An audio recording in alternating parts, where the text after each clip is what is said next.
Saturday, November 7th, 1942.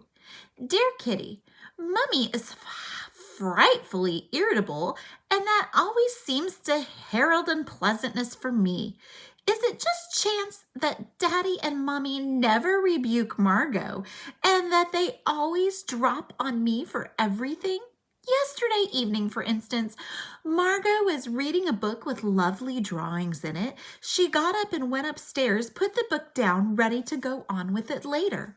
I wasn't doing anything, so I picked up the book and just started looking at the pictures. Margot came back and saw her book in my hands, wrinkled her forehead, and asked for the book back. Just because I wanted to look at it a little further on, Margot got more and more angry. Then Mummy joined in. Give the book back to Margot. She was reading it, she said.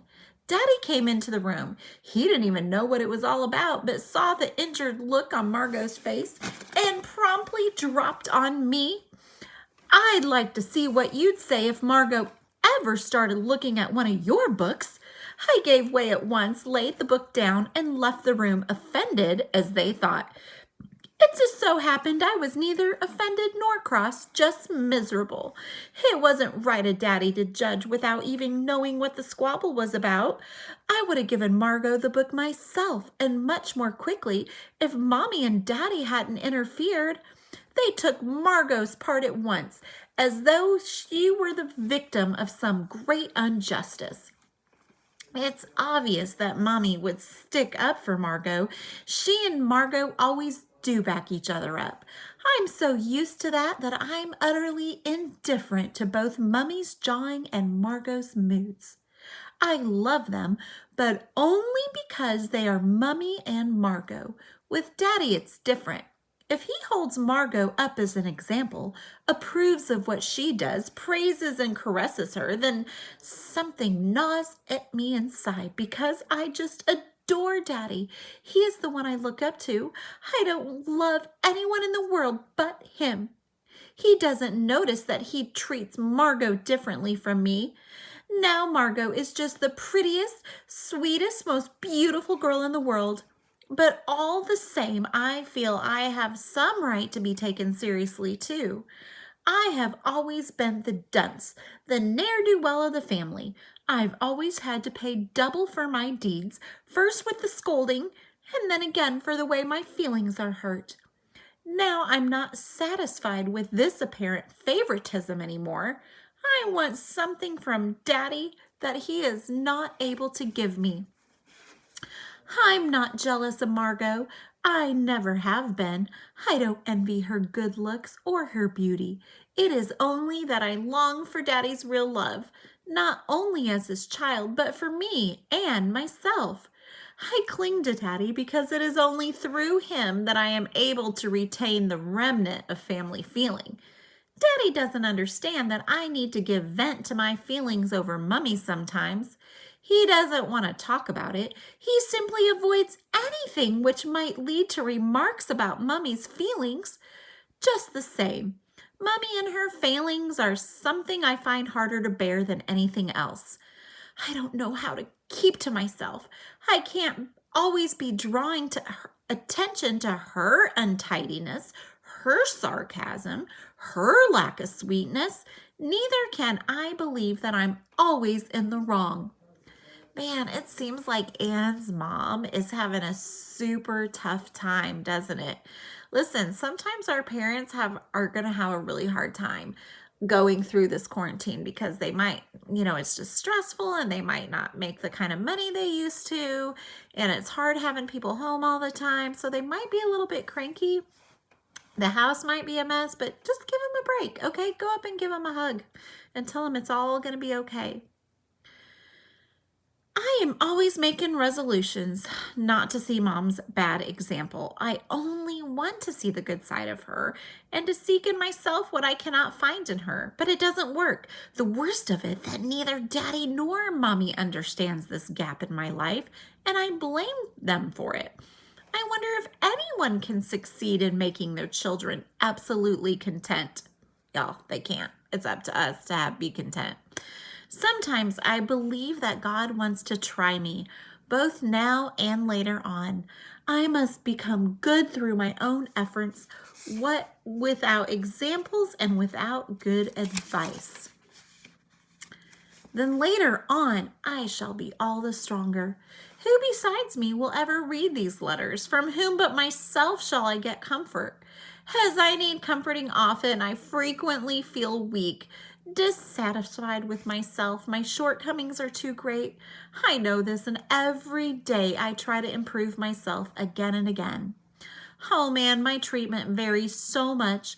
One day Anne is so sensible and is allowed to know everything, and the next day I hear that Anne is just a silly little goat who doesn't know anything at all and images that she learned a wonderful lot from books.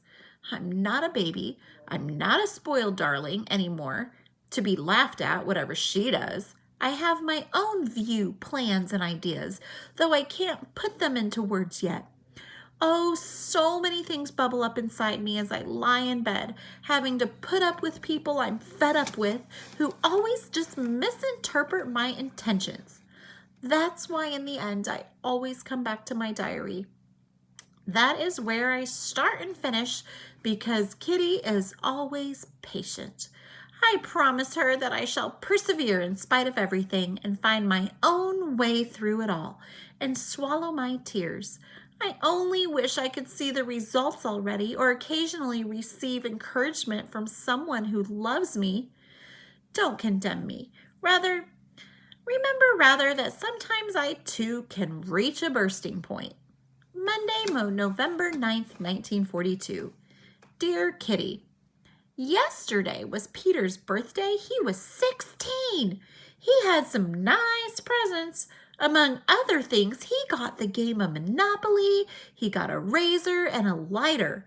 Not that he smokes much, it's just really for show.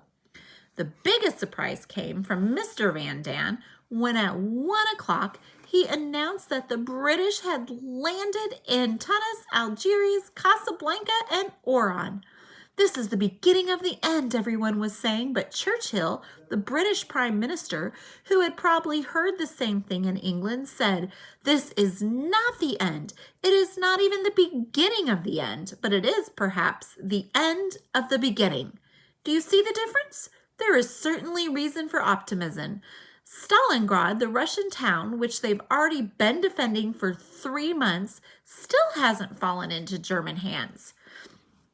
Both to return to affairs in our secret den, I must tell you about our food supply. As you know, we have some really greedy pigs on the top floor. We get our bread from a nice baker, a friend of Kufius. We don't get so much as we used to at home naturally, but it's sufficient. 4 ration cards have also been bought illegally. Their price is going up all the time. It has now gone up from 27 florins to 33, and all that for a little slip of printed paper.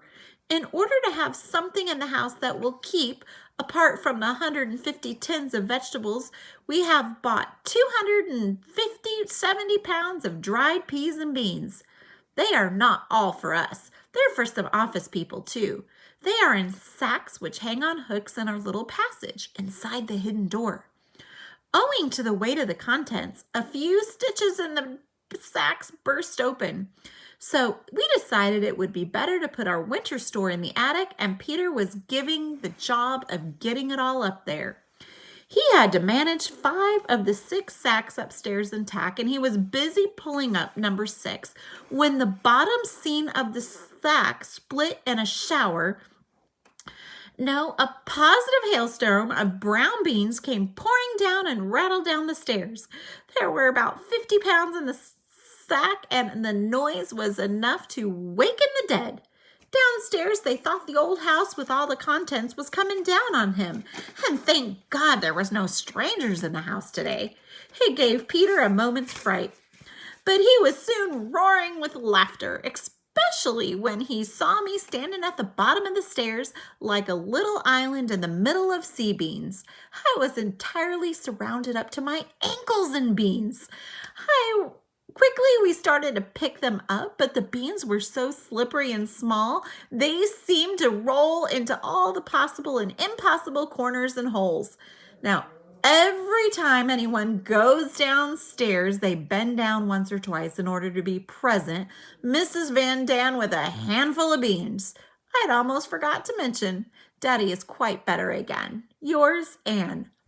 P.S. The news just came over the radio that Algiers has fallen. Morocco, Casablanca, and Oran have been in the British hands for several days. Now we're waiting for Tunis.